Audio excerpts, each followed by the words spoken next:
सबसे पहले बंगाल का ही डिस्कस कर ले। वैसे तो हाँ, तमिलनाडु का भी जो कल आया है ओपिनियन पोल, वो भी बड़ा इंटरेस्टिंग है। हाँ, वो भी इंटरेस्टिंग तो है। मुझे लगता है बंगाल में खेल शुरू हो चुका। बंगाल में अभी, बाकी सब में तो हम लोगों को इंतजार करना पड़ेगा कैंपेनिंग का। बंगाल में हमको किसी चीज का इंतजार करने की जरूरत नहीं। कल रात में सबसे पहला हुआ कि साहब हटाइए सीएस को और होम सेक्रेटरी को।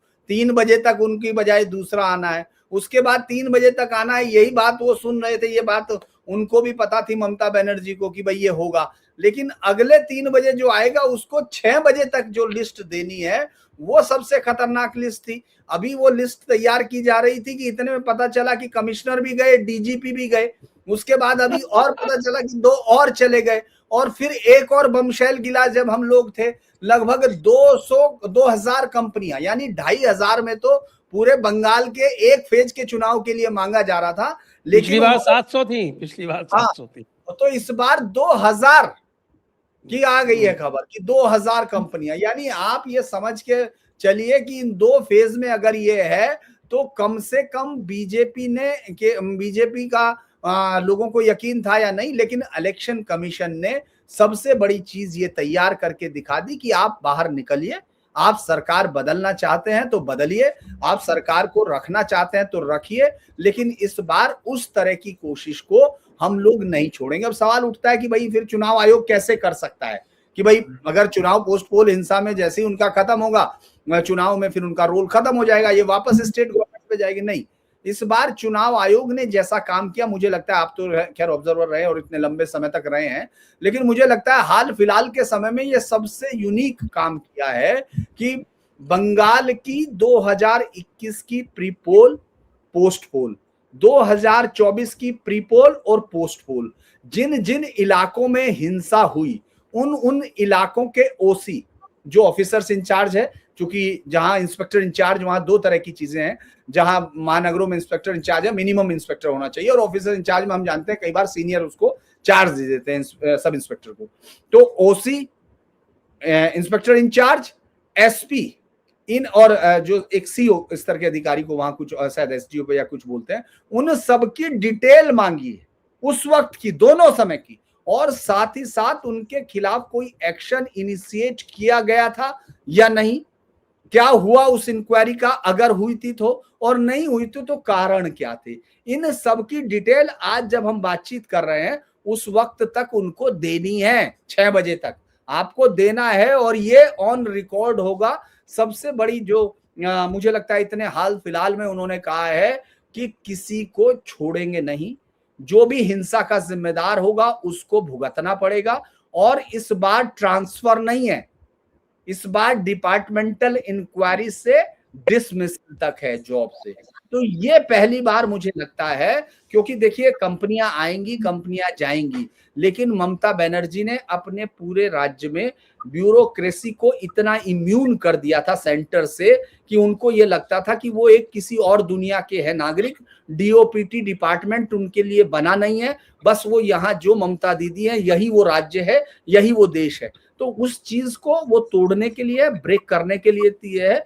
और ममता बनर्जी, मैं बल्कि आपसे बात ही कर रहा था कि ममता बनर्जी क्या क्या कहेंगी, वो अब उन्होंने कहना शुरू कर दिया। ये हम लोग सुबह ही एंटिसिपेट कर चुके थे कि ममता बनर्जी पहले कहेंगी, बताइए पहली सीएस बनी महिला और महिला का अपमान किया है। क्योंकि इस बार मोदी जी ऐसा कोई काम नहीं कर रहे हैं रैली में कि वो जाके चिल्ला सके। आपको याद होगा एक बच्चा, बड़ा प्यारा, वो मीम्स में अगर काश दिखा पाता आपको, एक घर के सामने बच्चा जो है साइकिल लेके जाता है और उसके बाद वो अपने आप नीचे लेटता है, फिर साइकिल को प्यार से अपने ऊपर डाल लेता है और उसके बाद चिल्लाने लगता है, देखो मेरे पास साइकिल गिर गई, मेरे पास साइकिल गिर गई। तो ममता बनर्जी ने कई बार कोशिश की, राष्ट्रपति शासन अपने ऊपर गिराने की कोशिश की, उन्होंने और कई सारी चीजें अपने ऊपर गिराने की कोशिश की, लेकिन किसी ने माना नहीं।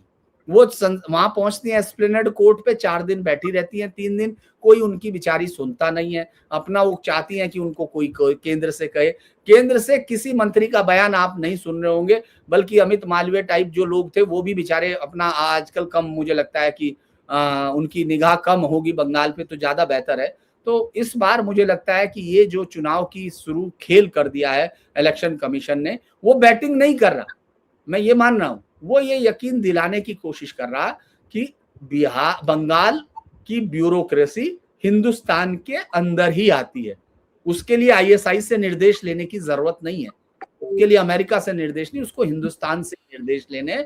वो ये एस्टेब्लिश करने की कोशिश कर रहा है, जो पिछले 5 सालों में 2021 के बाद मुझे लगता है ज्यादा जोर शोर से भुला दिया था, क्योंकि डीजीपी को राज्यसभा में भेज दिया था उन्होंने, एक्स डीजीपी को, और तमाम लोगों को। उसको सुप्रीम कोर्ट भी, आपने सुना था, सुप्रीम कोर्ट भी हंसा था कि आपको तो डीजीपी को राज्यसभा में भेजने में जल्दी रहती है ना, अब शायद कुछ शांत ये डीजीपी बना रहेगा, ताकि, क्योंकि अभी में सीट नहीं है। तो ये दिलचस्प बातें हैं। तो मुझे लगता है कि ये एक अच्छी चीज चल रही है।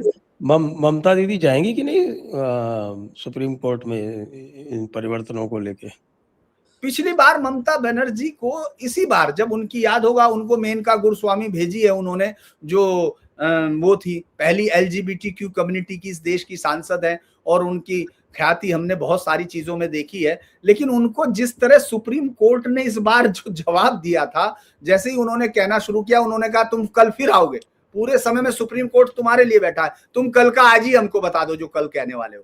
तो मुझे लगता है कि सुप्रीम कोर्ट अपनी चीज बता चुका, लेकिन उनके पास राइट है। ममता बनर्जी हर एक चीज का इस्तेमाल करना जानती है, क्योंकि रेत से तेल निकालना है ये भी उन्होंने सीखा है। तो वो जानती है कि भाई कुछ तो करें। अब वो इतने समय से अपने आप को लगातार चलते हुए, उन्होंने पुजारियों के लिए भी 500 रुपए डाल दिए, तो उन्होंने सोचा पुजारियों के भी कुछ वोट पकड़ ले। तो इसीलिए मुझे लगता है वो सुप्रीम कोर्ट हो सकता है किसी एक मसले पर आएंगी जरूर, लेकिन कोर्ट उनको अब इंटरटेन नहीं करेगा, क्योंकि चुनावी प्रक्रिया में मुझे नहीं लगता एक भी बार एसआईआर प्रोसेस में उन्होंने एक भी बार किसी भी तरह से सरकार को कोई इस तरह की राहत नहीं दी जो इस देश की जनता को चुभे, मुझे लगता है। इसीलिए उनका आना ना आना कोई बहुत वो नहीं है। लेकिन ममता बनर्जी इस समय इन झटकों को, इन सदमों को देख रही होंगी। उनकी पार्टी, देखिए उन्होंने क्या किया था, मैं आपको बताऊं सर, जब मैं था तो जो अधिकारियों से बात कर रहे थे हम लोग, चूंकि अब वो दोस्त तो सभी रहेंगे, भले ही वो किसी भी पार्टी के रहें, कुछ भी रहें, उनका ये कहना था कि जो लेयर्स हैं उन्होंने तय कर रखी, ममता बनर्जी को मालूम है कि ये हटाए जाएंगे, तो ममता बनर्जी ने उनके लिए अपने आप लिस्ट तैयार कर रखी थी। लेकिन मुझे लगता है कि इस बार चुनाव आयोग लिस्ट विस्ट कुछ मांग नहीं रहा है।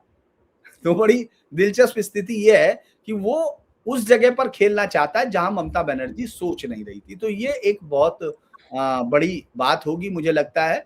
और एक और चीज है, मुझे लगता है कि इस तमाम लोगों को, अगर तमाम दर्शकों को याद है, आपको तो याद होगी कि जो प्रमोद का, जो जस्टिस प्रमोद के समय में बनाया गया था 2021 का कमीशन, वो अब तक बचा हुआ है, जिसमें 15,000 घटनाएं मानी थी, 7,000 महिलाओं के साथ छेड़छाड़, और उसमें से रेप के केस भी शामिल थे। तो वो भी लोगों को याद रखने चाहिए और देखना चाहिए कि इस राज्य में चुनाव शायद अफ्रीका से ज्यादा खतरनाक होते हैं।